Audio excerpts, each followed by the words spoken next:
편히 주무셨습니까? 네. 네. 이제 이 집회 마지막 시간이 됐습니다. 이번 기회에 집회에 오시지 못한 분도 계시고 또 어제 일찍이 또 불갑을 돌아가신 분도 많이 계십니다. 이제 여러분 끝까지 마지막 시간까지 이렇게 남아주셔서 대단히 감사합니다. 여러분께서 만나를 좀 많이 거두어서서 오지 못하신 분, 또 미리 가신 분 좀 부족할 겁니다. 좀 채워서 아무도 부족함이 없도록 그렇게 해주시기 바랍니다. 옛날에 만나를 거둔 분들이 그렇게 했어요. 많이 거둔 분, 적게 거둔 분 다 해서 아무도 부족하지 않도록 그렇게 했던 것처럼 여러분 우리의 말씀의 만나도 그렇게 해야 되겠습니다. 여러분 많이 깨달은 진리는 항상 우리 사랑하는 형제들과 나누어야 합니다. 그렇게 해서 아무도 부족함이 없도록 그렇게 돼야 되는 것입니다. 자, 오늘은 에베소 2장에 있는 말씀을 보면서 마지막 시간을 우리 보내도록 하겠습니다. 에베소서 2장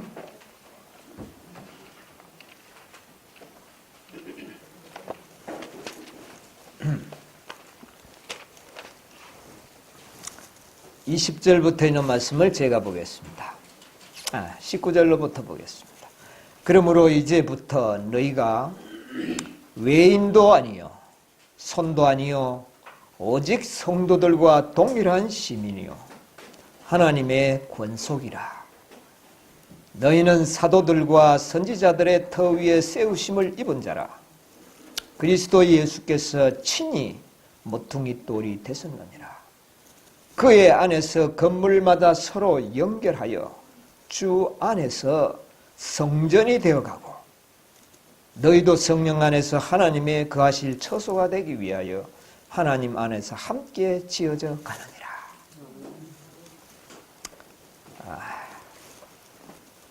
너희는 성도들이여 하나님의 권속이라.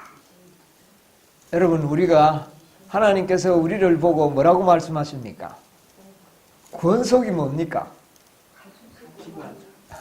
같이 음식을 먹고 사는 한 가족을 권속이라 그렇게 이야기를 하죠. 우리를 하나님께서는 하나님의 권속으로 그렇게 말씀하셨습니다. 여러분 이 축복을 누리시게 되기를 바랍니다. 하나님의 권속. 또 그 다음에 우리는 사도들과 선지자들의 태 위에 세움을 입은 자로서 그 성전이 되어가고 성전. 그런데 이 성전에 가장 힘을 받고 있는 모퉁이 돌은 누가 되셨다고요? 예수님이 이 건물에 모퉁이 돌이 되고 그 위에 우리는 건물로서 지어져 가는 그런 사람들로 여기에 이야기하고 있습니다. 우리는 지금 뭐를 짓고 있는 사람들입니까? 성전을 짓는 사람들입니다.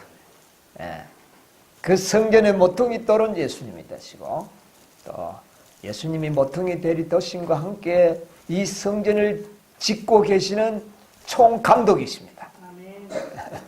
우리는 또 그 안에서 일하는 일꾼들로서 또 봉사를 해야 되는 것입니다. 우리가 그 성전의 재료가 됨과 동시에 일꾼들입니다. 예수님은 총감독이 되신과 함께 모퉁이 돌이 되시고 이런 역할을 우리가 하고 있다는 것을 우리가 이해하는 것이 매우 중요합니다. 스가랴서 6장에도 그와 같은 말씀을 하셨습니다. 스가랴 6장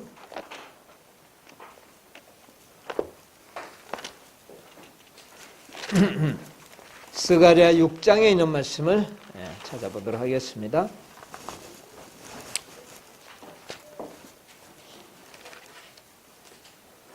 12절로부터 보면 고하여 이르기를 만군의 여호와께서 말씀하시되 보라 순이라 이름하는 사람이 자기 곳에서 돋아나서 여호와의 무엇을요? 전을 건축하리라.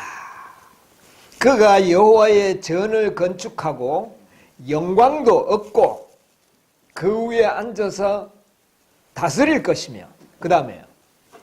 또 제사장이 자기 위에 있으리니 이 두 사이에 평화의 언원이 있으리라. 여기에 순이라 이름하는 자가 나옵니다. 누굽니까? 순. 예수 그리스도를 순으로 비유를 했습니다. 순이라는 분이 나와서 뭐를 건축하겠다? 전을 건축하, 성전을 건축하리라. 아까 제가 예수님을 성전 건축의 총감독으로 비유를 했는데 바로 예수님이 성전을 건축하겠다 이렇게 했습니다. 그리고 뭣도 얻고요. 전을 건축하면서 뭐를 얻는다고요? 영광. 여러분 이 영광은 어떤 영광일까요? 하나님의 백성들 속에서 나타나는 하나님의 품성. 그러니까 당신의 백성들에게 뭐를 보게 될 것이다? 하나님의 품성을 이 죄로 말미암아 망가뜨려진 인간들의 생애 속에서 하나님의 영광을 보게 될 것이다. 이것이 바로 성전을 건축하는 목적입니다. 성전을 건축하는 목적은 무엇을 보기 위해서요? 하나님의 영광. 그것은 하나님의 품성을 이야기하는 겁니다. 그리고 그 위에 앉아서 그분이 뭐 할 것이다? 왕이 될 것이다. 왕이 다스리지 않습니까? 왕이 될 것이다. 예수님이 앞으로 왕이 될 것입니다. 그 다음에 또 뭐가 되시겠다고요? 제사장이 될 것이다. 여러분 왕은 다스리는 일이죠. 법으로 다스리는 일입니다. 그렇죠? 공의입니다. 왕은 공의를 다스리는 분이에요. 제사장은 뭡니까? 왕은 공의로 다스린다면 제사장은 뭐 하는 분이에요? 백성들에게 하나님의 뭐가 임하도록? 자비가 임하도록 하는 것입니다. 그래서 공의와 자비가 조화를 이룰 때 거기에는 뭐가 있어요? 평화. 여기 그랬잖아요. 평화의 의논이 있으리라. 공의와 자비가 의논을 잘하면 진실로 그 속에는 뭐가 만들어져 나올까요? 평화. 이게 평화입니다. 자비만 있는 곳에 평화가 없습니다. 공의만 있는 곳에도 평화가 없습니다. 공의와 자비가 어우러진 곳에 뭐가 있습니까? 진정한 평화가 나오는 것이죠. 거기에 영광이 있는 것입니다. 성전을 짓는 목적이 바로 이 평화의 의논을 성취하도록 하기 위하여 성전을 짓게 되는 것입니다. 그래서 그 성전의 이름하여 뭐라고 이야기합니까? 예루살렘. 우리 이 목사님 늘 나오면 살렘 하는데 살롬입니다. 이것은 평화라는 진정한 평화가. 예. 이런 곳에 우리가 살기를 위해서 지금 예수님께서는 내가 하늘에 가는 것은 너희의 살 뭐를요? 처소를 예비하러 가노니 바로 이 성전을 이야기합니다. 우리는 하늘 성전에서 성 안에서 살게 될 것입니다. 하늘에 가면 성전과 성이 있습니다. 어떤 사람은 성전 안에 살 것이고 어떤 사람은 성 안에 살게 될 것입니다. 그 예루살렘 성을 일컬어 너희들이 살 처소라 그렇게 이야기를 했습니다. 그런데 그 처소를 지금 예수님이 지으시는데 그 일에 우리가 동역자로 부름을 받았다고 하는 것입니다. 너희도 함께 지어져 가느니라. 여러분 우리가 이 일에 동역하면서 또 우리가 그곳에 재료가 되는 것입니다. 모퉁이 돌이 누가 되셨다고요?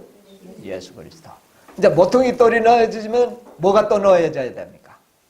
기초석들이 돌들이 넣어지고 그 위에는 수많은 벽돌들이 쌓여서 뭐가 지어져 가는 겁니다. 성전이 지어져 가는 것이죠. 예. 이것은 곧 구속 사업을 표상하는 하나의 놀라운 표상으로서 우리에게 또 보여지고 있습니다. 자, 이사야 60장에 보면 이런 말씀이 있습니다. 이사야 60장 10절에 내가 노하여 너를 쳤으나 이제는 나의 은혜로 너를 긍휼히 여겼은즉 이방인들이 내 성벽을 쌓을 것이요 그 왕들이 너를 봉사할 것이다. 성을 지을 때 성벽을 쌓아 올리죠. 중국에 가면 무슨 성이 있죠? 만리장성에 제가 가보니까 수많은 벽돌들을 쌓아서 그렇게 만리나 되는 긴 성을 쌓았더라고요. 아마 우리 하늘의 새 예루살렘 성전은 아마 만리도 더 될런지 모르겠습니다만은 그것을 성벽을 쌓을 자들이 오는데 어디에서 올 것이다? 이방인들이 와서 성벽을 쌓을 것이다. 여러분, 예루살렘 성전을 짓고 성을 쌓을 때에 이방인들이 참여했습니까? 옛날에 안 했어요. 못했죠. 스룹바벨이 불타버린 성전을 재건할 때에 산발락과 도비아와 이런 잡족들이 와가지고 우리가 이 성전 쌓는 일에 좀 협력을 하겠다고 했을 때에 어떻게 했습니까? 느헤미야가 허락을 했습니까? 너희들과는 관계가 없다. 우리들만이 힘으로 짓겠다. 그래서 그들과 결코 협력하지 않고 유대민족들, 택한 그 유대민족들로만 지었습니다. 그런데 여기 보니까 누가 와서 성벽을 쌓겠다? 이방인들이 성벽. 여러분, 성벽을 쌓으면 마무리가 되는 것입니다. 성이 완성되면 이제 그 글자 그대로 완성이 되는데 그 완성 사업은 누가 할 것이다? 이방인들이 할 것이다. 이 예언되어가 있습니다. 오늘 이 성전을 재건하는 이 표상을 통해서 오늘날 우리의 구속 사업에 대하여 연구를 좀 해보려고 하는 것입니다. 이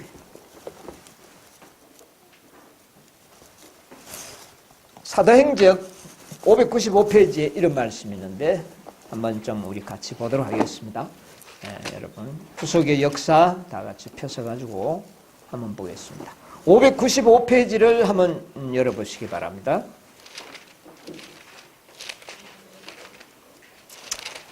여러분 우리가요 이 성전을 건축하는 이 사업의 본질을 잘 이해하는 것은 매우 중요합니다.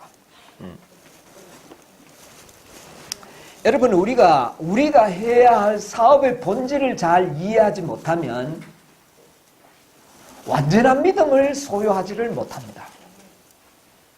여러분 우리가 앞으로 이 구속 사업을 완성시키는 일에 있어서는 우리의 믿음도 어떻게 돼야 될까요? 완전한 믿음이어야. 복음도 어떻게 해야 될까요? 완전해야 됩니다. 우리가 믿고 있는 예언도 어떻게 할까요? 완전해야 됩니다. 그래서 우리의 이 모든 이 사업들이요, 이 마지막에는 조금이라도 부족하고 잘못 이해하고 잘못 깨닫는다면 완성하는 일에 실패할 수도 있습니다. 그래서 구속사업의 본질을 잘 이해해야 됩니다.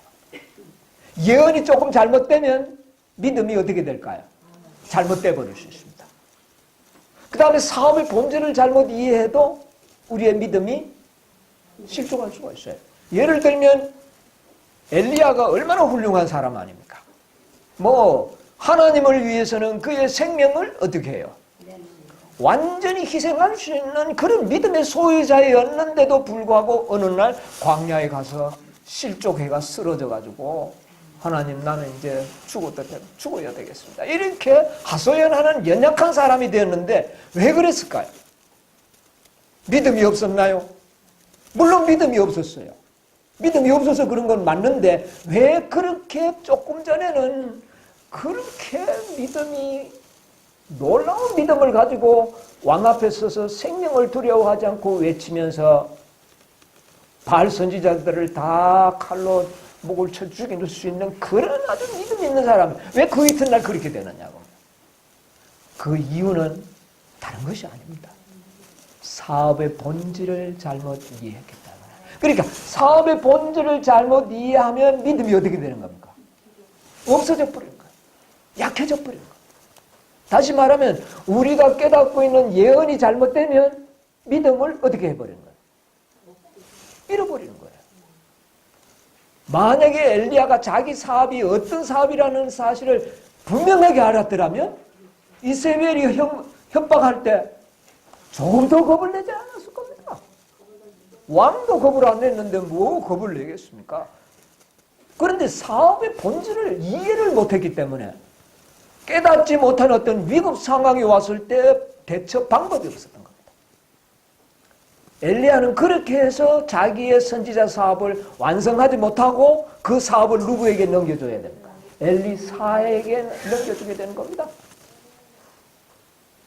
만약 우리도 잘못한다면 누구와 같은 경험에 빠질 수 있을까요? 엘리야와 같이.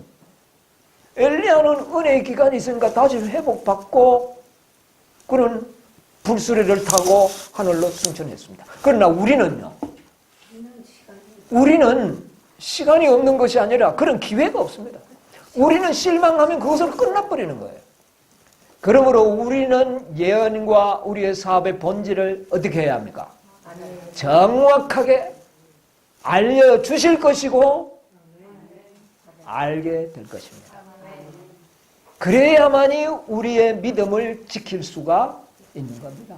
대충 아는 것으로는 믿음을 보존할 수가 없는 겁니다. 확실하게 알아야 되는 겁니다. 그런데 오늘날 많은 재림 신도들은 대충은 다 압니다. 대충은 다 압니다. 뭐 언제 뭐가 있고 대충은 아는데 거기에 아주 상세한 예언을 알지 못합니다.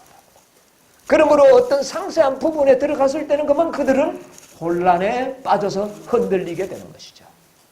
예. 그래서 오늘날 우리는 이 예언을 상세하게 정확하게 이해해야 됩니다. 가장 정확하게 이해해야 되는 것은 믿음으로 말미암는 의, 복음을 정확하게 이해를 해야 됩니다.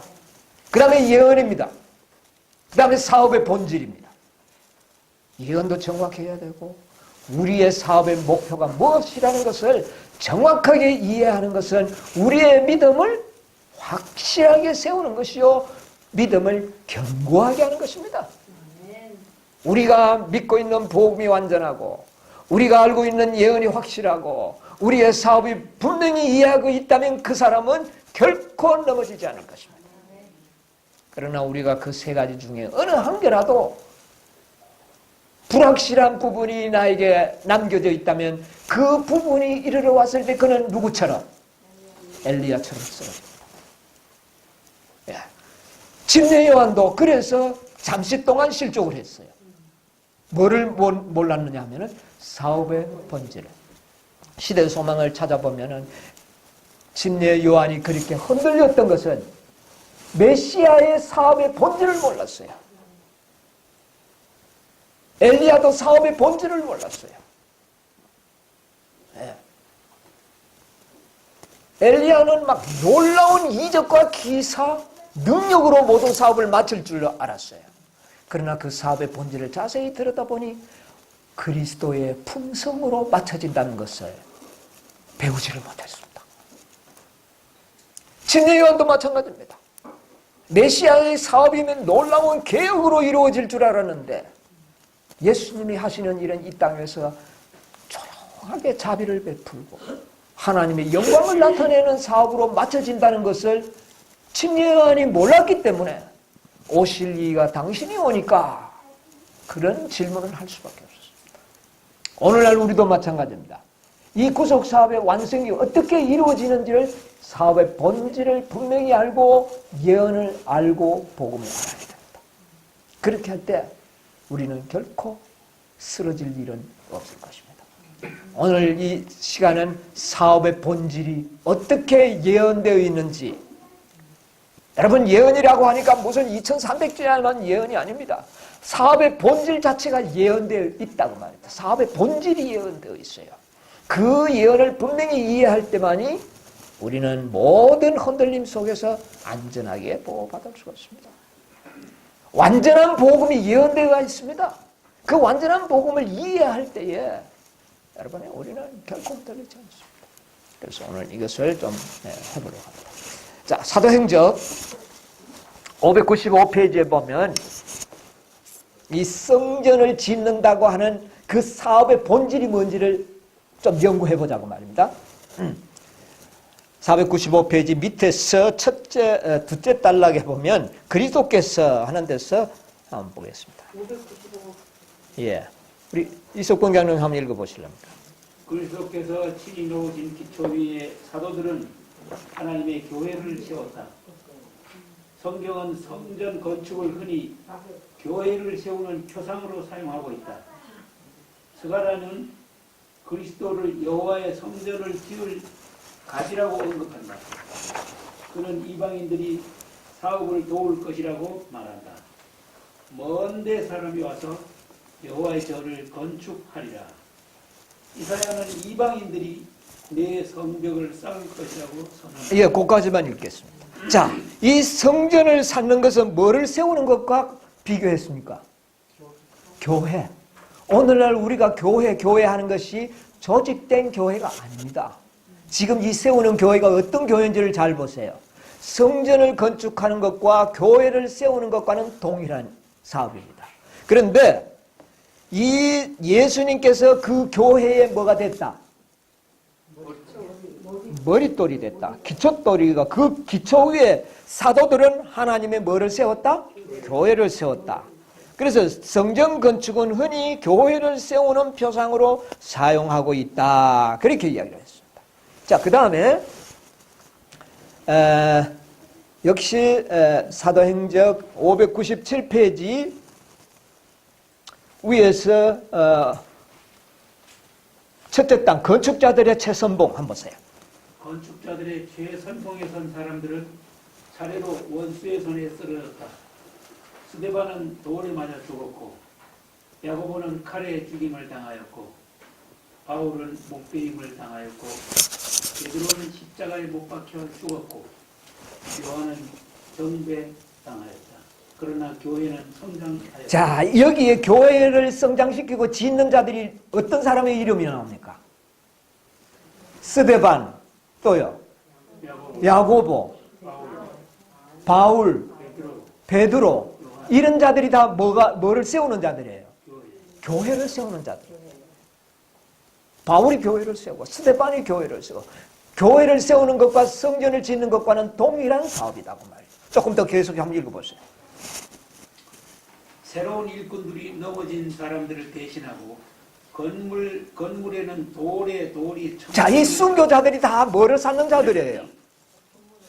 벽돌들이 되어서 사여진 것으로 여기 표현하고 있습니다. 이렇게 교회가 세워져 갑니다. 자, 보세요. 이리하여 하나님의 교회라는 성전은 서서히 올라갔다. 그리스도 교회의 설립 이후에 여러 세기로만 격렬한 박해가 있었으나 하나님의 성전을 건축하는 사업을 생명 그 자체보다 더 귀중히 여긴 사람들이 부족된 적은 결코 없다. 예, 그까지 읽겠습니다. 그러면 이 성전은, 교회는 어떻게 지어져 갑니까? 하나님을 사업을 위하여 희생과 모든 생명을 바쳤던 신실한 하나님의 백성들은 뭐를 짓는 자들이에요? 교회를 세우는 자들이에요. 교회를 세우는 자들입니다. 이게 참 본질입니다. 사업의 본질. 이게 참 교회고요. 교회를 벗어나면 안 된다. 이 교회 벗어나면 구원이 없습니다. 이 교회. 조직된 교회를 말하는 게 아닙니다. 자, 그 다음에 또 그 중간에 598페이지 셋째 줄 의의 원수는 한 데서 또 한번 계속 보시기 바랍니다. 의의 원수는 주의 건축자들에게 위임된 사업을 중지시키려는 그들의 노력에 있어서 해보지 않은 일이 여기 보니까 어떤 자들이 건축자들로 나타나 있습니까? 의의 원수들은 건축자들에게 하는 거 보니까 의의 기별을 전하고 의의 기별을 믿는 자들이 바로 교회를 뭐하는 자들이에요? 짓는 자들이에요. 그래서 이렇게 교회를 짓는 자들을 짓지 못하도록 원수가 온갖 일을 했는데 해보지 않는 일이 없다. 야, 계속 읽겠습니다. 그러나 하나님께서는 자기를 증거하지 아니하신 것이 아니었다. 하나님께서는 성도들에게 단번에 주신 믿음을 옹호할 수 있는 교역자들을 일으키셨다. 이 사람들의 인내와 영웅적 행위가 역사에 기록되어 있다. 사도들처럼 그들 중 많은 사람들이 저희 자리에서 쓰러졌으나 성전을 건축하는 일은 꾸준히 전진하였다. 일꾼들은 죽임을 당했으나 사업은 전진하였다. 와일덴스인들 존 위클리, 포스와 제롬, 마틴 루터와 시빙글리, 크레머, 네티머, 그리고 녹스와 위드머들과 요한 웨슬리와 찰스 웨슬리, 그리고 다른 많은 무리들은 영원 무궁토록 견딜 재료를 기초에 가져왔다. 이제 꼭 같이 읽읍시다. 자, 교회를 세우는 사람들이 어떤 사람들이었어요? 종교개혁자다. 하나님의 여기 뭐라 그랬어요? 단번에 주신 믿음을 옹호할 수 있는 모든 사람들은 뭐를 짓는 자들이에요? 성전, 교회 짓는. 우리가 예수 그리스도를 진실로 받아들이고 구원 얻는 백성들은 다 뭐를 짓는 자들이에요? 교회 짓는 자들입니다. 구원받는 모든 백성들이 다 교회를 짓는 자들이에요. 이렇게 표현하고 있습니다. 거기에 일꾼들로서 많은 순교자들과 종교개혁자들이, 그런데 이들은 죽이면 또 다른 사람이 채우고 또 죽이면 또 채우고, 그래서 한 번도 성전 중단은 없었다는 거예요. 교회에서는 계속 일어나는 겁니다. 이것이 놀라운 하나님의 놀라운 성전 건축의 역사입니다. 자, 그 다음에 498페이지에 있는 말씀을 조금 보겠습니다. 밑에서 두째 줄, 사도 시대 이후 하는 데서부터 한번 읽어보시랍니다.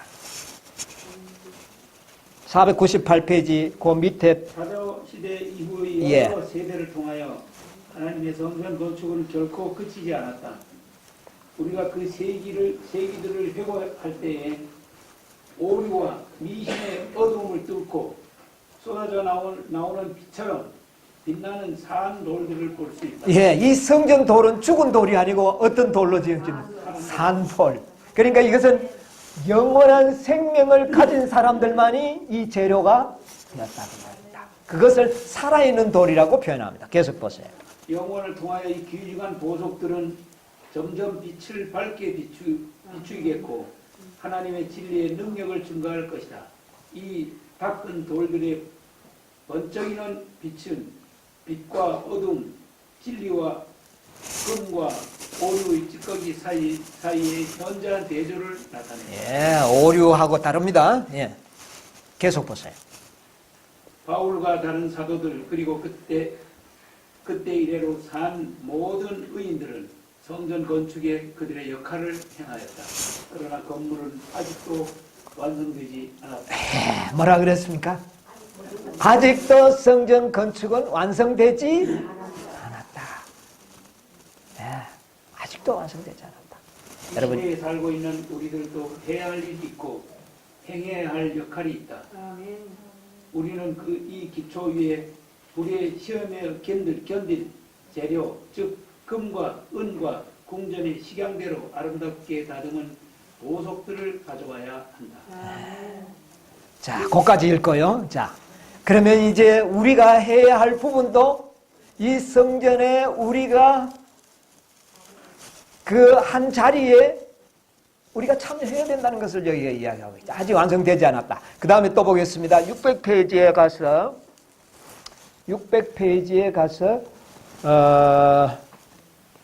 제리 위에 그리스도께서 거기서 한번 읽어보시죠. 그리스도께서 교회에게 한 거룩한 임무를 맡기셨다.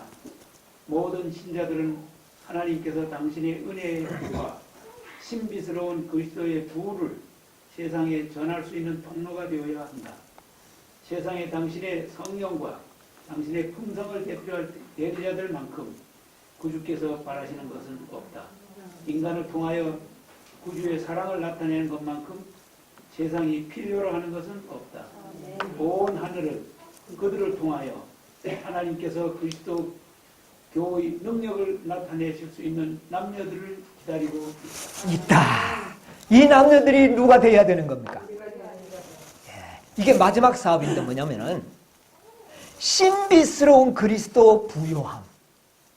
세상에 전할 수 있는 그런 통로가 필요하는데 이들을 통하여 세상에 당신의 성령과 당신의 무엇을요? 품성을 대표할 대리자들만큼 구주께서 바라시는 것은 없다. 이게 성전이 뭐 되는 겁니까? 완성이 되는 겁니다. 지어져 가는데 마지막 완성은 하나님의 품성으로 맞춰진다. 기둥도 세워야 되고 뭐도 다 해야 되는데 기둥을 세우는 것은 교리들이고 뭐 그 안에 모든 것은 율법이 될 수도 있는데 마지막으로 완성은 무엇으로 된다? 품성으로 이루어진다. 아이고 그럼 뭐 율법은 필요 없고 품성만 하면 되네. 그거는 말이 안 돼. 그 안에 뭐가 이미 완성되었기 때문에 다른 것은 이미 다 완성이 되었기 때문에 이제는 뭐만 나타나면 품성. 이것이 사업의 본질이라는 겁니다. 하나님의 품성이 누구에게 나타날 때 우리들에게 나타날 때의 성전 건축은 뭐가 된다? 완성이 된다. 그런데 그 완성시킬 벽돌 수요가 몇 개냐? 14만 4천 개의 벽돌만 있으면 이 성전이 완성이 되겠다. 여러분 이 구속의 경륜입니다.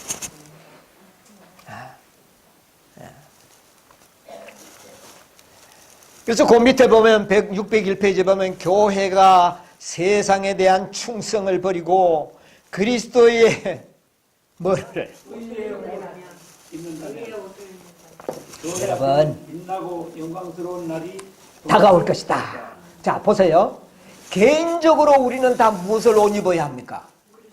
그리스도의 의를 그리스도의 의 그리스도의 품성을 옷 입어야 됩니다. 개인들이요. 그런데 뭐도 그것을 입어야 된다? 교회도 입어야 된다. 이게 구속의 경륜입니다. 여러분 마지막 이 구속의 경륜에 하나님의 교회로 일컬음을 받는 자들은 한 교회가 뭐를 입어야 돼요? 의를. 그 교회가 바로 14만 4천인들의 교인들을 말하는 것입니다. 이들은 모두가 의의 옷을 입어가지고 교회가 의의 옷을 입는 것으로 말하고 있는 것입니다. 이것이 하나님의 최종적인 사업의 목표입니다. 이것을 분명히 알고 있어야 돼요. 네. 네. 이 남은 교회는 그 교회를 갖다가 남은 교회라고 합니다. 그 남은 교회는 14만 4천입니다. 사도행적의 이야기를 했죠. 네. 사도행적 590페이지와 591페이지 가운데 보면 그 말씀이 기록되어 있는데 한번 간단히 읽어 드릴까요? 590페이지에서 91페이지 그리스도께서는 참된 제자들을 하는 데서 한번 그리스도의 참된 제자들은 쓰라린 투쟁을 통하여 그분을 따르며 극기하고 또 큰 실망을 경험한다. 그러나 이것은 그들에게 죄의 죄책과 비애를 가르쳐 준다. 그리하여 그들로 하여금 죄를 혐오감을 가지고 보도록 이끈다. 그리스도의 고난에 동참한 그들은 당신의 영광의 동참자가 되도록 되어 있다. 거룩한 이상 가운데서 선지자는 하나님의 남은 교회의 최후의 승리를 보았다. 선지자는 다음과 같이 기록하고 있다. 내가 보니 불이 섞인 유리바다 같은 것이 있고 이기고 벗어난 자들이 유리바닷가에 서서 하나님의 검은 고를 가지고 하나님의 종 모세의 노래 어린 양의 노래를 불러 가로되 주 하나님 곧 전능하신 이시여 하시는 일이 크고 기이하시도다. 만국의 왕이시여 주의 길이 의롭고 참되시다. 자 이들이 누굽니까? 14만 4천. 그 밑에 보니까 또 내가 보니 보라 어린 양이 시온산에 섰고 또 그와 함께 누가요? 14만 4천. 이들이 승리한 남은 교회들인데 이들은 모두가 그리스도의 의를 뭐를 입었더라? 옷을 입었더라. 이렇게 될 때 교회는 뭐가 되는 겁니까? 완성이 되는 것입니다. 그런데 지금 이 순간은 완성 바로 그 순간에 우리가 살고 있다는 것이죠. 그러면 우리가 어떤 재료들이 되어야 할까요? 어떤 상태에도 변하지 않는 보석들로 우리가 변화되어야 되는 것입니다. 이 보석들로 성전을 완성을 시켜버리는 것입니다. 이렇게 아주 아름다운 표상으로 우리에게 이 진리를 깨우쳐주고 있어요. 예. 그래서 여기에 보니까 아까 우리가 읽었지만은 단번에 주신 무엇으로요? 단번에 주신 믿음의 도를 어떻게 전하는 자들, 교역자들 그렇게 이야기를 하고 있어요. 여러분 이것은 굉장히 중요한 의미를 우리에게 보여주는데 의의 기별을 통하여 뭐는 세워지느냐 하면은 교회가 세워지는 것으로 이야기합니다. 그러면 의의 기별은 몇 번이나 이 마지막 이 성전 완성을 위하여 몇 번의 의의 기별이 전파되는지를 이미 우리에게 표상으로 보여주고 실제적으로 우리에게 이야기를 해주고 있습니다. 그래서 그 기별을 일컬어서 우리는 무슨 천사라 이야기합니까? 다섯 천사. 세 천사의 기별과 마지막 두 천사의 기별. 이 기별을 통하여 성전이 완성이 되는 것입니다. 예, 이것을 이미 우리에게 이야기를 했어요. 그래서 우리는 의의 기별을 단번에 주신 의의 기별을 위하여 힘써 우리는 노력하고 싸워야 한다 그랬어요. 이런 자들이 하나님의 품성을 나타낼 것이다. 그래서 이 다섯 천사를 통하여 이 일을 이루실 것에 대한 예언을 성경과 예언의 신에 말씀하셨다 하는 것이죠. 자, 이것을 우리가 생각하면서 이것을 가장 표상적으로 보여준 것이 뭐냐면은 바로 2300주야의 성전의 뭐함을 입으리라. 정결함을 입으리라고 하는 이 모든 문제 예언과 함께 다섯 천사가 전개되는 것입니다. 그런데 이것을 전개시키기 위해서 구약 성경에는 바벨로니아에 의하여 느부갓네살 왕에 의하여 솔로몬이 지었던 성전이 어떻게 돼버립니까? 다 불타버리고 성은 회파됩니다. 그것을 회복하는 사업을 통하여 이 실제적인 성전을 회복하는 것을 보여준 것입니다. 그래서 무너진 성전을 회복하는 자들이 누구였느냐 하면은 스룹바벨 성전입니다. 그 무너진 성전을 회복한 성전 이름을 갖다가 스룹바벨 성전이라고 그래요. 그래서 그 스룹바벨 성전을 짓는 일을 통하여 오늘날 우리들이 실제적인 하늘의 새 예루살렘 성전을 짓는 이 땅의 마지막 백성들을 잘 상징하는 진리를 보여주고 있다는 것이죠. 여러분, 우리가 이 스룹바벨과 그 다음에 이 성전을 지을 때 훌륭한 종들이 거기에 일을 했는데 여러분 기억하는 사람 한번 이야기해 보세요. 스룹바벨과 그 다음 또요. 느헤미야 전에 에스라. 그 다음에 느헤미야. 이런 분들을 기억합니다. 거기에 대해서 이것을 우리가 연구하지 않을 수가 없는 이유는 왜냐하면은 바로 이 세 번의 성전 준공령에 의하여 스룹바벨 성전이 완성을 보게 됩니다. 자, 첫째 왕이 누구였죠? 고레스 왕. 두 번째 왕이 다리우스. 세 번째는 아닥사스다.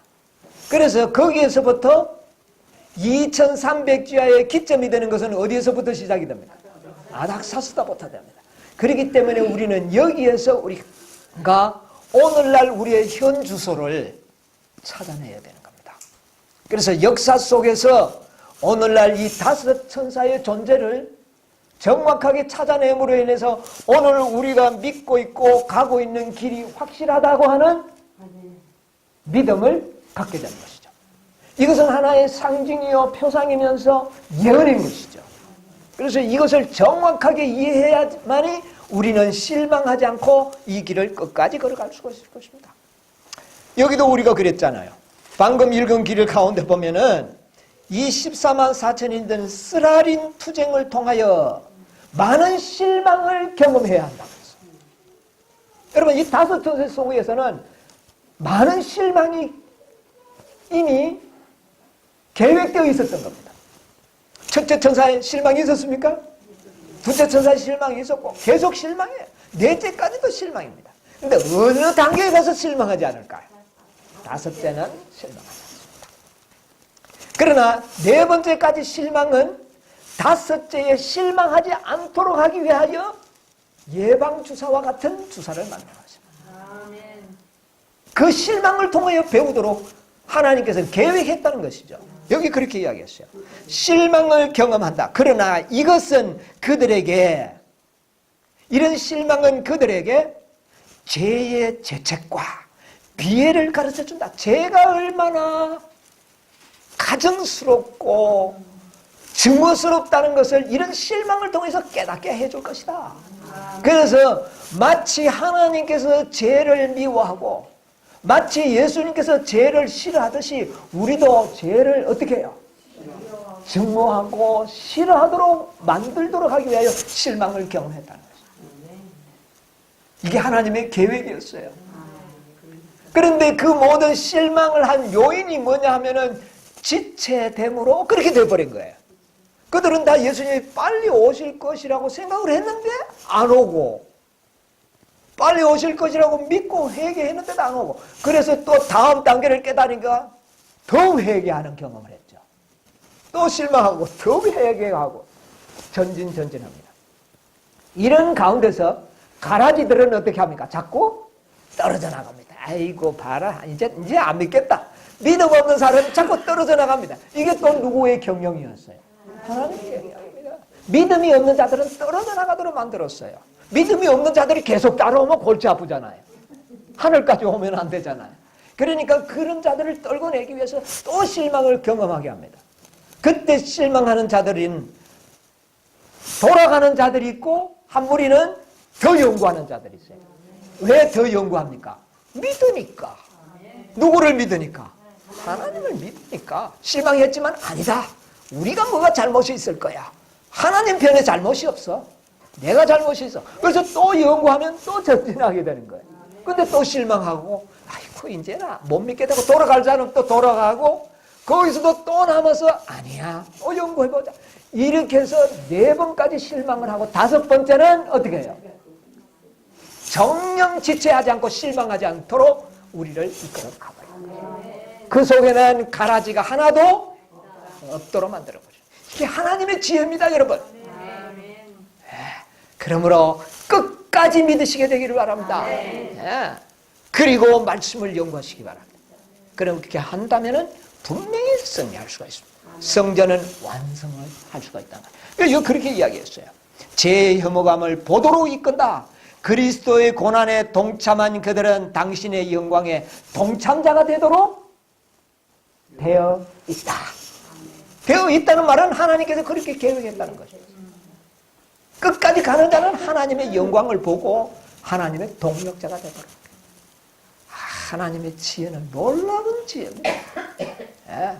이것을 우리는 지금까지 경험했다고 하는 사실은 얼마나 놀라운 것입니까? 여러분 이제 우리는 뭐 할 수 있습니까? 이제는 실망할 일이 없을 것입니다. 5대 천사는 실망하지 않도록 할 것입니다. 완성입니다.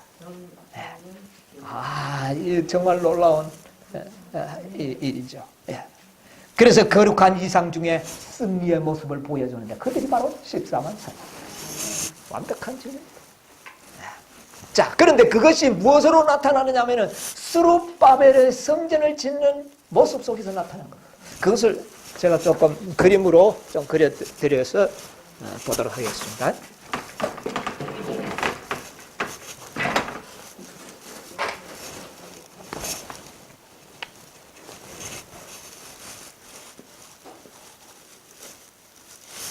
자, 여기서 보면 이 스룹바벨 성전은 고레스 왕의 조서를 통하여 이제 성전 건축이 시작됩니다. 완전히 폐허가 되었던 것이 70년 만에 예레미야의 예언이 70년 만에 다시 너희들은 돌아가서 성전을 건축할 것이다 하는 예언 그대로 70년이 딱 되는 그 해에 1차 조서가 내렸어요. 1차 조서. 1차. 이것은 고레스 왕입니다. 에스라 1장을 한번 보겠습니다. 에스라 1장 1절. 여러분 성경절을 찾으십시다. 에스라 1장 1절을 보세요.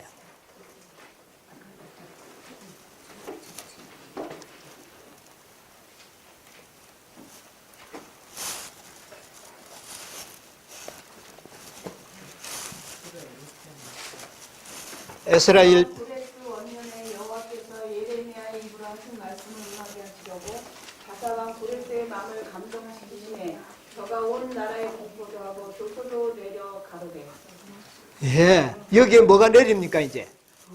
고레스 대왕을 통하여 예루살렘 성전을 건축하라는 명령이 내린데 이게 1차 조서입니다. 그런데 요 횟수가 몇 년이냐면은 539년입니다. 이게 BC죠. 네, BC. 539년에 1차 조서가 내리는데 이때의 성전을 건축하기 위하여 올라간 사람이 누구냐면 스룹바벨입니다. 네, 스룹바벨. 그 다음에 예수와. 예, 이런 스룹바벨은 유대 왕족입니다. 왕족이고 아주 권세 있는, 그래서 총독으로 부임을 받고 예루살렘의 총독으로 부임을 받아서 올라가게 됩니다. 그래서 이것이 바로 1차 조서 때였어요. 자, 그 다음에 올라가서 이렇게 하는데 그 성전을 짓는데 그만 너무 이 사업이 힘들었기 때문에 이 사업이 중단이 되어버립니다. 중단이 되어가지고 그만 스톱이 됐을 때에 2차 조서가 내립니다. 2차 조서. 2차 조서는 누구에 의하여 내렸죠? 다리오. 네, 다리오 왕에 의하여 내립니다. 이 다리오 왕에 의하여 내리는 이것은 6장 1절을 한번 보겠습니다. 6장 1절, 에스라 6장 1절, 12절, 13절을 한번 보세요. 이에 다리오 왕이 조서를 내려 서적 곡간 곧 바벨론에서 보물을 쌓아 조사하게 하였다. 예, 이거 시간이 없기 때문에 다 안 읽고 12절, 13절에도 보면 그런 내용이 나옵니다. 여기 보면은 다리오 왕이 요 안에서 그만 원수들의 방해 공작, 그러니까 아까 읽었지만은 성전 건축을 방해하는 자들이 너무 많았습니다. 사방에서 이 성전을 짓지 못하도록 원수들의 공작에 의해서 이 예루살렘 성전이 중단이 되었을 때에 또 충성스러운 자들이 그것을 또 간언을 합니다. 이것을 세우도록 해달라고. 그 간언에 의하여 이 다리오 왕이 감동을 받고 이 성전을 다시 건축하도록 명령을 내렸는데 이게 520년입니다. 520년. 예. 520년에 2차 조서가 내립니다. 예. 그래서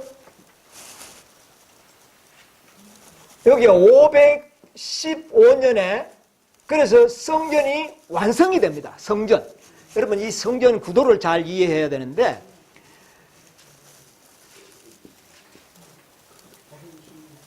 515년에 성전이 완성이 됩니다. 성전 완성.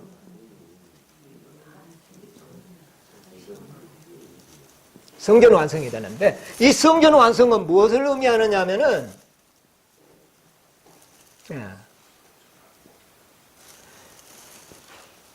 이것은 옛날에 모세가 지은 성소입니다. 그러나 솔로몬이 지을 때는 이 성소와 모형을 딴 큰 성전을 지었죠. 예루살렘 성전을 짓고, 그런데 이 성전을 지었는데 이것은 이때에 완성이 됐다는 겁니다. 이 성전은. 그런데 이 성전만 완성되는 것이 아니라 뭐도 완성이 되냐면 이 성을 또 쌓아야 돼요. 이 성벽. 이것이까지가 완공입니다. 그런데 이때는 뭐만 지어졌느냐? 요거만 세워졌다는 거예요. 요 안에 성전만 완성이 된 거예요. 그것이 515년이에요. 요 구도를 아시면서 설명을 들어야 이해가 가는 겁니다. 이것이 에스라 6장 15절에 보면은 요 기록이 나옵니다. 에스라 6장 15절에 보면 성전이 피력되었느니라 하는 말이 여기에서 나오는 것이죠. 자, 그리고 난 다음에 이제 어떻게 되느냐 하면은 성벽을 이제 쌓지 않습니까? 원수들이 들어오지 못하러 성벽을 쌓는 일인데 이 성벽 쌓는 일이 그만 원수들의 공장에 의하여 스톱이 되어버립니다. 그러니까 성벽이 스톱이 되니까 성전 보존도 잘 안 되는 겁니다. 원수들에게 이 성전이 노출이 되어가지고 이것이 계속 회파당하는 것이죠. 그래서 이 성전이 중간을 대고 요것은 539년에서 522년이니까 요거 몇 년 기간입니까? 요거는 19년. 539년에서 520년이니까 19년이죠. 예, 19년 만에 이래 되는데 여기에서 이까지는 굉장히 시간이 많이 오래 갔어요. 이 3차 조선은 3차 조선 아닥사스입니다. 아닥사스다고 하는데 이것은 457년 몇 년 기간 동안 중단되어 버렸습니까? 약 63년. 여기서 이 기간은 약 63년이라는 세월이 중단된 채로 세월이 흘러갔어요. 예. 여기서는 그렇지만 여기서 하면은 그렇게 되죠. 예. 그래서 자 보세요. 그래서 아닥사스다 왕이 명령을 내린 457년을 2300주야의 기원으로 삼게 되죠. 예. 그래서 여기서부터 현대 이스라엘, 우리들에게 영적 이스라엘, 우리들에게 적용되는 기점이 어디서부터냐면은 아닥사스다 왕의 457년에 이것이 2300주야의 기원이 되는 것입니다. 그래서 여기에서 이제 재림교회는 뭐라 그러냐면은 아닥사스다 왕의 조서에 의하여 이 성이 중건이 되었기 때문에 1차 조선은 첫째 천사의 기별이요. 2차 조선은 둘째 천사의 기별이요. 아닥사스다 왕은 셋째 천사의 기별이 완성되었기 때문에 더 이상 없다. 분명히 맞는 말입니다. 예, 맞는 말이죠. 그래서 완성되었다고 해서 재림교회는 우리만이 이제 더 이상의 교회는 없다. 이렇게 예언이 여기에서 스톱이 되고 말았습니다. 예, 스톱이 되고 말았습니다. 그런데 여기 이제 성경을 연구해 보면 아닥사스다 왕이 조선은 내렸지만 불과 얼마 가지 않아서 또 중단이 된 겁니다. 성벽이 또 중단이 되는 거예요. 완성이 안 되는 겁니다. 그래서 불가불 이 아닥사스다 왕이 중단이 되었을 때에 느헤미야가 등장합니다. 느헤미야가 술 맡은 관원장이었죠. 술 맡은 관원장이었던 이 느헤미야가 왕에게 간절히 호소합니다. 느헤미야가 왕 앞에 근심대가 나오니까 왕이 네 얼굴에 근심이 왜 그래 있느냐. 그러니까 잠시 왕 앞에서 기도하고 난 다음에 내 사랑하는 고국 하나님의 거룩한 성전이 지금 중단된 상태로서 폐허가 되어가고 있는데 제 마음에 어찌 근심이 없겠습니까? 왕이여, 왕이 저를 사랑하시고 하나님을 아신다면 이 성전을 중건할 수 있도록 나를 좀 도와달라. 이렇게 호소해서 아닥사스다 왕이 이 느헤미야의 말을 듣고 다시 조서를 내립니다. 다시 네가 그러면 올라가라. 가서 성전을 지어라. 내가 모든 경비는 내가 다 되겠다. 그래서 느헤미야를 총독으로 삼아서 새 총독으로 유다에 파견하게 되는 겁니다. 이걸 갖다가 4차 조서라고 합니다. 네, 4차 조서. 4차 조서. 이때도 역시 아닥사스입니다. 왕은 똑같아요. 그런데 요때는 스룹바벨이 올라왔고 2차 조서 때는 학개와 스가랴. 학개와 스가랴 선지자가 2차 조서 때는 협력을 해서 성전을 지었어요. 그 다음에 3차 조서 때는 누굽니까? 에스라. 예. 그래서 첫째 천사, 둘째 천사, 셋째 천사는 바로 스룹바벨, 학개와 스가랴, 에스라가 세 천사를 상징하는 지도자들로, 기별자들로 묘사되어 있습니다. 그런데 4차 조서에는 누가 올라오느냐? 느헤미야입니다. 느헤미야. 4차 조서가 나오죠. 그래서 이 느헤미야에 의하여 뭐가 준공이 되느냐면은 성이 준공이 되어버립니다. 성전과 그 성곽 자체가 다 준공이 됩니다. 아까 여기 요거하고 그 다음에 이게 있죠? 이 성벽이 느헤미야에 의하여 준공이 됩니다. 4차 조성하는 게 444년입니다. 어차피 그 SK에서 444년도 계산을 근데 이제 그 주소를 3차라고 다 있거든요. 예, 이 3차 속에 속해버렸다고 생각하지 별도로 생각을 하지 않습니다. 3차 속에 다 집어넣어 버리죠. 그러나 이제 분명히 이것은 또 구별이 됩니다. 444년에 이것이 되고 이 성이 준공한 것은 50일 만에 준공시켜버립니다. 느헤미야가 올라와서요, 밤에 이 성을 다 정탐으로 하고 아무도 모르게 세밀한 계획을 세우고 그 다음에 12지파들을 통하여 어디서 어디까지는 어느 지파, 어디서는 어느 성벽 다 해가지고 전격적으로 52일 만에 성을 완성시킨 겁니다. 허물어졌던 거 다 중수하고 원수들이 습격하지 못하자 빠른 속결속전을 해버렸습니다. 그래서 밤낮으로 총칼을 들면, 그때는 총이 없었죠. 창과 칼을 차고 보초를 서면서 한편으로는 벽돌을 쌓아가지고 50일 밤낮으로 일해고 50일 만에 성을 준공시키고 이 성을 완성시켜버렸다. 그래서 성이 완성되었기 때문에 4차 준공으로 완성이 되었다. 그렇게 이제 이야기를 할 수 있는데, 그래서 개혁운동이 바로 이 4차 조서가 바로 개혁운동 넷째 천사의 사업이다. 이렇게 그때까지 깨달아서 제가 개혁운동에 있을 때 이것까지를 제가 같이 공부를 했었습니다. 그러면 맞죠? 넷째 천사에서 완성이 됐죠? 그러면 우리 현주소는 어디 있느냐? 우리는 어디 있느냐? 성완성 다 돼버렸는데. 그래서 이번에 제가 중국에 갔더니 김춘만 형제가, 목사님, 그 4차까지 개혁운동이 다 해버렸는데 우리가 할 게 뭐가 있습니까? 우리의 주소는 어디 있느냐 그래요. 그래서 이것을 제가 발표를 하고 우리 박용진 형제도 이거 이야기하고 이렇게 해서 계속 이걸 지금 개혁운동 지금 요대로의 도표를 활용을 하고 있습니다.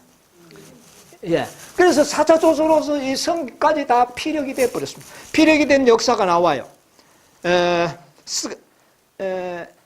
에스라 6장 15절 6장 15절 한번 보실래요? 다리오 왕 제6년 아다로 생일에 성년이 1분이라. 예. 다시 한번 읽어보세요. 다리오 왕 제6년. 그게 아닌데. 안에 성중년이고, 예, 그게 아니고, 예, 제가 한번 여기 써보도록 하겠습니다.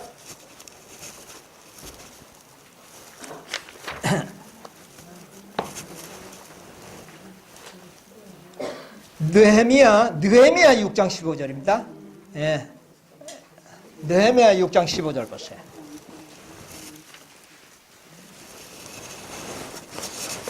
성 역사가 52일 만에 엘루를 25일에 끝나면 성 완공이 며칠요? 52일. 아주 전격적으로 느헤미야가 52일. 그러니까 2달도 채 안 되는 사이에 성을 어떻게 했습니까? 피력했다. 예. 자, 그 느헤미야에 분명히 그것이 나와 있죠. 예.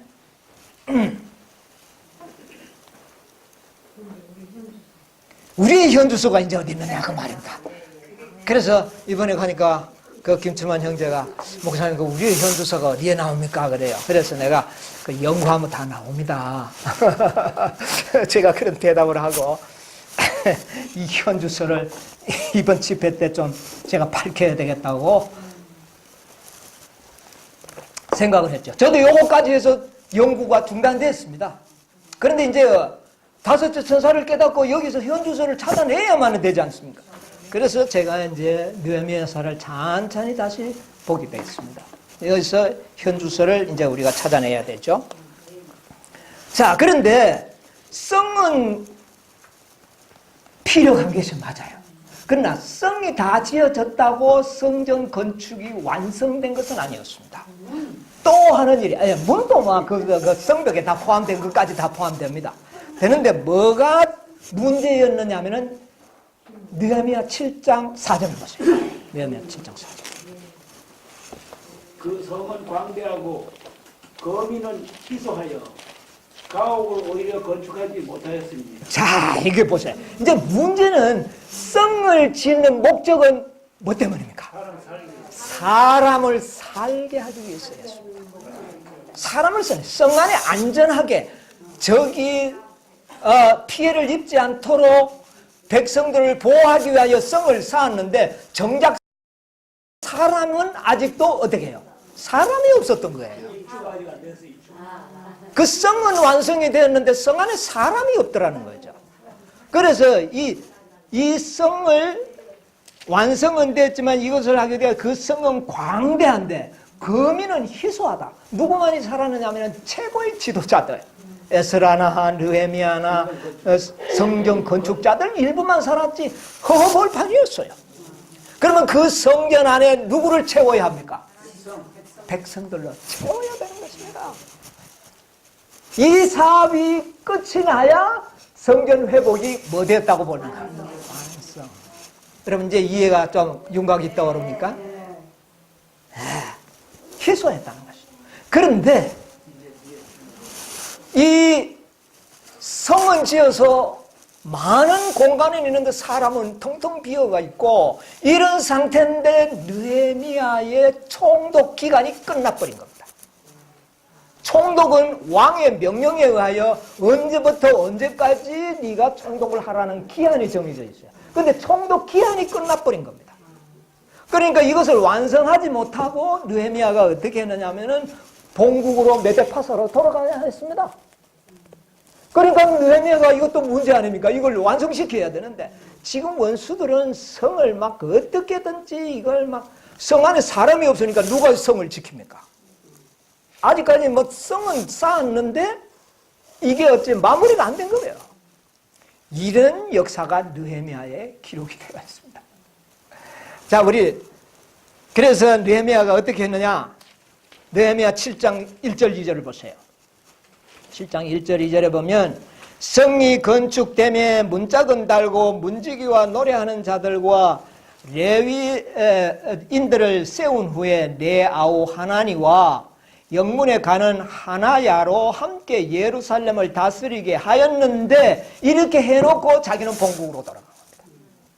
어떻게 관리할 것을 다 해놓고는 이제 돌아가서 본국으로 돌아가서 이제 다시 왕으로부터 총독을 재임명받기 위하여 가서 노력을 하는 겁니다. 이제 그 다음 총독이 딴 사람 될 수도 있잖아요. 그런데 느헤미야는 가서 왕에게 다시 한번 자신을 유다 총독으로 보내줄 것을 간구합니다. 자, 한번 보겠습니다. 느헤미야 13장. 1차 총독 기간이요. 1차 총독 기간이 6장 7절로 9절을 한번 볼까요? 느헤미야 6장 7절로 9절. 또 네가 선지자를 세워 예루살렘에서 너를 들어 선전하기를 유다의 왕이 있다 하게 하였으니 이 말이 왕에게 들릴지라. 아니 그게 아닌데. 가만히 있자. 13장 제가 다시 한번 보겠습니다. 13장 6, 7절. 예, 그거는 총독 받는 기고. 자, 한번 보겠습니다. 예, 5장 14를 보겠습니다. 느헤미야 5장 14절. 내가 땅 총독으로 세움을 받은 때 곧 아닥사스다 왕 22년부터 32년까지 12년 동안은 나와 내 형제가 총독의 욕을 먹지 않고 요게 바로 1차 총독의 기한입니다. 왕으로부터 12년 동안 유다 총독으로 있을 수 있다는 재가를 받았던 겁니다. 그런데 그 동안까지 이 느헤미야는 녹을 받지 않았다는 거예요. 완전한 헌신으로 봉사했다는 겁니다. 그래서 12년 동안 이렇게 봉사하고 그 다음에 13장 6절 7절에 보면 그때 내가 예루살렘에 있지 아니하였느니라. 이때는 지금 어디로 돌아간 겁니까? 메데파사로 돌아간 겁니다. 돌아가서 바벨론 왕 누구요? 아닥사스다 32년에 내가 왕에게 나아갔다가 며칠 후에 왕에게 말미를 청하고 돌아가서 당장 이야기를 못했어요. 왜? 그 체면이 있잖아요. 이 느헤미야는 왕이 굉장히 사랑하는 장관이었습니다. 그래서 느헤미야를 가능하면 자기 곁에 두기를 원했어요. 그래서 네가 12년 동안 가서 빨리 성전을 완성하고 돌아오라 해서 이제 돌아왔는데 성이 다 건축이 되었잖아요. 그런데 또 돌아가겠다고 하려니까 굉장히 말문이 떨어지지 않아서 며칠 동안 고민을 하다가 말미를 청했다고 말입니다. 왕이여, 내가 왕에게 또 청이 있습니다. 그래서 청을 받고 예루살렘으로 돌아온 2차 총독으로 돌아옵니다. 2차 총독. 그런데 이 2차 총독이 바로 우리의 현주소가 되는 겁니다. 5번째입니다. 넷째까지의 성은 준공되었지만 아직 해야 할 그 성 안에 거민을 살게 해야 되고, 레위인들을 이제 느헤미야를 읽어보면 레위인들을 관리를 못해다가 11금을 안 주니까 다 도망가가지고 농사 짓고 다 흩어져 버렸어요, 레위인들이. 그러니까 성전은 지어졌는데 봉사할 사람이 없는 겁니다. 그러니까 느헤미야가 2차 총독이 되어 와가지고는 그 안에 성에 살 사람들을 채우고 레위인들을 불러 모아서 성전을 잘 봉사할 수 있도록 마무리 사업이 2차 총독 기간이 됐어요. 이게 바로 5대 천사의 사업이라는 것입니다. 여러분, 현주소가 나옵니까? 놀랍게 나오지 않습니까? 현주소가 나옵니다. 우리의 주소가 나오는 거죠. 그런데 4차까지는, 4차까지는 뚜렷하게 왕의 조서가 있는데 5차에는 조서가 기록을 안 했습니다. 그러나 역사적인 연도는 나오는데 성경에 기록이 안 돼 있어요. 왜? 분명히 돌아갔다가 한 1년 안에는 다시 돌아온 것이 역사적으로 거의 확실해요. 뭐 가는데도 뭐 한 달, 오는데도 한 달 뭐 걸리고 거기서 그 먼 거리니까. 그런데 성경에 그 다시 2차 조서를 내리는 횟수를 기록하지 않은 겁니다. 5대 천사가 기록이 없지 않습니까? 어떻게 이렇게 동일하게. 그런데 4째와 5째는 똑같은 느헤미야입니다. 여기는 보세요. 첫째는 스룹바벨과 예수와, 둘째 천사는 학개 스가랴, 셋째 천은 에스라, 넷째는 느헤미야, 5째는 느헤미야입니다. 쌍둥이에요.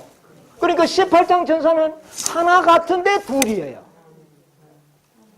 역사의 표상과 현재의 표상과 모든 실체가 너무나도 맞아 들어가는 것입니다.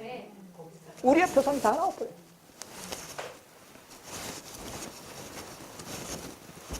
그래서 여기서 우리가 깨달을 수 있는 것은 우리의 사업의 본질을 여기에서 나오는 것입니다. 자, 이제 그 본질을 느헤미야서에서 우리 한번 찾아보도록 하겠습니다. 느헤미야 13장 10절부터 보겠습니다. 이제 2차 총독이 되어 와서 2차 총독이 되어 와가지고 느헤미야가 이제 확인을 하는 겁니다. 하는데 보세요. 내가 또 알아본 적 레위 사람들이 받을 것을 주지 아니하였으므로 그 직무를 행하는 레위 사람들과 노래하는 자들이 각기 그 전리로 도망하였기로. 레위인들이 다 도망갈 필요 없어요. 먹고 살 길이 없는데요. 아무도 11금을 안 내니까 다 도망갈 필요 없어요. 그래서 느헤미야가 내가 모든 민장을 꾸짖어 이르기를 하나님이 전이 어찌하여 버림바 되었느냐 하고 곧 레위 사람을 불러 모아 다시 그 처소에 세웠더니, 이게 5번째 하는 일입니다. 레위인들의 수를 채우는 일입니다. 우리의 사업이 뭡니까? 영적 레위인들의 수를 채우는 일이에요. 흩어져 있는 이 레위인들을 불러서 이 성전을 봉사하게 할 이 사람들을 채워야 되는 거예요. 이것이 느헤미야의 2번째 총독 기간에 이루어졌다는 것입니다. 하였느니라 12절 이에 온 유다가 곡식과 새 포도주와 기름의 11조를 가져다가 곡간에 들이매 내가 제사장 셀라마와 서기관 사독과 레위 사람 부다야로 고지기를 삼고 마따냐와 손자 삭불의 아들 하난으로 복음을 삼았나니 이는 저희가 충직한 자로 인정됨이라. 그 직분을 형제들에게 배분하는 일이었느니라. 내 하나님이여 이 일을 인하여 나를 기억하옵소서. 이제 느헤미야가 할 일을 다 했다는 것입니다. 이게 완성입니다. 이것이 성전 건축의 완성입니다. 이 모든 일이 다 이루어져요. 그래서 여기에서 이제 우리가 할 일이 분명히 나오는데 그것은 뭐냐면은 예루살렘 성 안에 사람이 살 수 있도록 불러 모으는 겁니다. 성 안에 사는 사람과 성전에 사는 사람 있죠. 성 안에 셀 수 없는 무리도 우리가 찾아야 되고, 더 중요한 건 레위인들이 성전을 봉사할 레위인들을 불러오는 것입니다. 레위인을 불러오는 것이에요. 이것이 다섯째 처소가 우리가 해야 하는 일입니다. 예. 그리고 아직도 원수의 세력들이 그때까지도 있었습니다. 도비아가 예루살렘 성전을 지었는데 거기에 큰 방 하나를 11금을 보관할 방을 도비아가 더 차지하고 있었습니다. 그래서 느헤미야가 와가지고 그 모든 세관들을 다 던져버리고 다 정결케 하고 거기에 성물들로 11금들로 가득 채워서 그 11금을 레위인들에게 나누어줘서 성전을 봉사하도록, 이것이 두 번째 총독이 돼서 이 일을 한 겁니다. 이것이 바로 해야 하는 일입니다. 그런데 이 일은 긴 기간이 필요한 것은 아닙니다. 정적적으로 이것도 이루어져서 2차 총독 기간 동안에 이 모든 일을 마무리 지어가는 것입니다. 그래서 다섯째 천사의 사명은 이 성전을 봉사할 수 있는 레위인들을 뭐 하는 겁니까? 불러오는 것입니다. 그들은 불러오고 성전에는 살 사람들을 채우는 겁니다. 이게 우리의 사업이에요. 이래서 성전 건축이 다 되고 난 다음에 느헤미야는 하나님 앞에 기도합니다. 하나님이여 이 일을 기억해 주십시오. 이렇게 마지막 헌신의 기도를 합니다. 자 보세요. 28절부터 22절 보겠습니다. 자 22절. 내가 또 레위 사람들을 명하여 몸을 어떻게 해요? 이거 우리 할 사업 아닙니까? 정결케 하여 성문을 지켜 안식일로 뭐하게 하라? 여러분이요, 이 예위인들에게 뭐가 맡겨졌느냐면 안식일을 개혁하는 사업이 맡겨져 있습니다. 안식일을 거룩하게 하라. 하였느니라. 나의 하나님이여 나를 위하여 이 일도 기억해 주옵소서. 여러분, 우리는 안식일을 누구보다도 거룩하게 지켜야 됩니다. 이게 우리의 사업이에요. 네. 자, 이 일도 하나님이여 뭐 해달라? 기억해 주옵소서. 여러분, 이거 우리가 기억해야 할 일입니다. 그 다음에 28절 보세요. 대제사장 알리아십의 손자요 야다의 아들 하나가 호론 사람 산발랏의 사위가 되었으므로 내가 쫓아내어 나를 떠나게 하였느니라. 이 산발랏의 그 아들이 제사장의 사위가 되는 이런 일들이 아직도 있었다는 것입니다. 이런 일을 다 누가 정결케 합니까? 느헤미야가 개혁을 합니다. 내 하나님이여 저희가 제사장의 직분을 더럽히고 제사장의 직분과 레위 사람에 대한 언약을 기억하옵소서 하였사오니 저희를 기억하옵소서. 이런 일들을 2차 개혁을 하는. 그 다음에 30절. 내가 이와 같이 저희로 이방 사람들을 떠나게 하여 깨끗하게 하고 또 제사장과 레위 사람의 반열을 세워 각각 그 일을 맡게 하고 레위 지파의 모든 직분을 어떻게 해요? 다 맡겼습니다. 여러분 14만 4천이 숫자만 무조건 채우는 게 아니라 르우벤 지파의 1만 2천, 유다 지파의 1만 2천, 어느 지파의 1만 2천, 1만 2천. 여러분 이 직분을 배분하는 것입니다. 예, 이것도 아주 구별하는 거예요. 맡게 하고 또 정한 기한에 나무와 처음 익은 것을 드리게 하여 사오니 내 하나님이여 나를 기억하여 복을 주옵소서. 아멘. 이런 일을 한 사람들에게 하나님께서는 복을 준다고 말합니다. 어떤 복일까요? 14만 4천인의 특권으로서 하늘 성전에서 하나님 곁에서 봉사할 수 있는 특권을 얻게 되는 거죠. 그 복을 느헤미야가 구한 것입니다. 그것은 곧 우리가 구할 복이요 우리가 누릴 복을 여기에 일으킵니다. 여러분, 다섯째 천사의 현주소가 이렇게 나타나는데 어떻게 역사의 표상과 또 오늘날 우리의 실제적인 표상이 이렇게 맞아들어가는지 너무나도 정확하게 되는 거죠. 이것으로 인하여 성전 건축은 완성이 되는 것입니다. 그런데 재림교회는 셋째까지만 인정을 합니다. 개혁운동은 넷째만 인정합니다. 그리고 우리를 조롱한다. 너희들은 현주소가 없다. 그런데 없는 것 같은데 살펴보니까 또 나타나지 않습니까? 여러분, 우리가 믿고 있는 진리가 확실합니까? 네. 우리가 가는 길이 확실합니까? 네. 우리가 알고 있는 예언이 확실합니까? 네. 이 예언을 알지 못하는 어느 순간에 실망하게 될 것입니다. 마지막 순간에 실망하면 어떻게 회복할 것입니까? 그러므로 우리에게 이렇게 상세한 예언과 진리를 우리에게 가르쳐 주시지 않습니까? 완전합니다. 네. 그렇게 해서 이 사업을 마치도록 하나님께서 계획하셨다는 것입니다. 자, 이제 분명하죠? 첫째 천사는 스룹바벨과 예수와, 둘째 천사는 학개와 스가랴, 셋째 천사는 에스라, 넷째 천사는 느헤미야, 다섯째도 느헤미야. 이렇게 정확할 수가 어디 있어요? 우리가 지금 해야 할 사업의 본질은 뭡니까? 이제 하나님의 품성을 나타내는 것이다. 그 품성을 나타내는 자들은 안식일을 거룩하게 지키고 모든 쏙빼고 거짓된 것으로부터 분리되어야 된다. 정결이다. 이것이 느헤미야의 마지막 사업이었습니다. 이것이 다섯째 사업. 여러분이요, 이런 느헤미야의 사업에 동참하기를 원하십니까? 그들이 다섯째 천사가 될 것입니다. 여러분, 오늘 이 아침에 이제 이 사업은 1시간밖에 일거리가 아닙니다.